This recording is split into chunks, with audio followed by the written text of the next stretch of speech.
ഇന്ന് നമുക്ക് പ്രോവേബ്സ് ആയാലോ?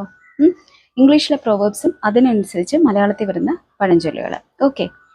To many cooks spoil the broth. ആളേറെ കൂടിയാൽ പാമ്പ് ചാവില്ല. എന്ന് വെച്ചാൽ ഒരു കാര്യം 10 പേര് ചേർന്ന് ചെയ്ത 10 ഐഡിയാസ് ആയിരിക്കും, അത് സ്പോയിലായിപ്പോവും. അതാണ് ഉദ്ദേശിക്കുന്നത്. Second one, make the hay while the sun shines. വൈക്കോല് നമ്മൾ സണ്ണിലല്ലേ വൈക്കോൽ ഉണക്കുന്നേ അല്ലേ? അതായത് അതിൻ്റെ അർത്ഥം തക്ക സമയത്ത് പ്രവർത്തിക്കുക എന്നുള്ളതാണ്. Do the things at the right time. A long tongue has a short hand. എന്ന് വെച്ചാൽ എന്താ? വായ ചക്കര കൈ കൊക്കര. അതായത് സംസാരത്തിൽ കാണും ചിലർക്ക്, പ്രവൃത്തി കാണില്ല.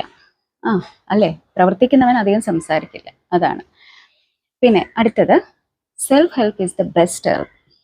ആളേറി പോകുന്നതിൽ നിന്ന് താനേറി പോകുന്നതാണ്. അതായത് നമ്മൾ മറ്റുള്ളവരെ വെയിറ്റ് ചെയ്യേണ്ട കാര്യമില്ല, നമുക്ക് വേണ്ടി കാര്യങ്ങൾ നമ്മൾ ചെയ്യുക, അതാണ് ഉദ്ദേശിക്കുന്നത്. പിന്നെ വളരെ കോമൺ ആയിട്ടുള്ള where there is a will there is a way. വേണമെങ്കിൽ ചക്ക വേലും കായ്ക്കും. Slow and steady wins the race. പയ്യെ തിന്നാൽ പനയും തിന്നാം. ഓക്കെ. അപ്പം നിങ്ങൾക്ക് ഇത് കുറച്ച് പ്രോവേബ്സേ ആയിട്ടുള്ളൂ.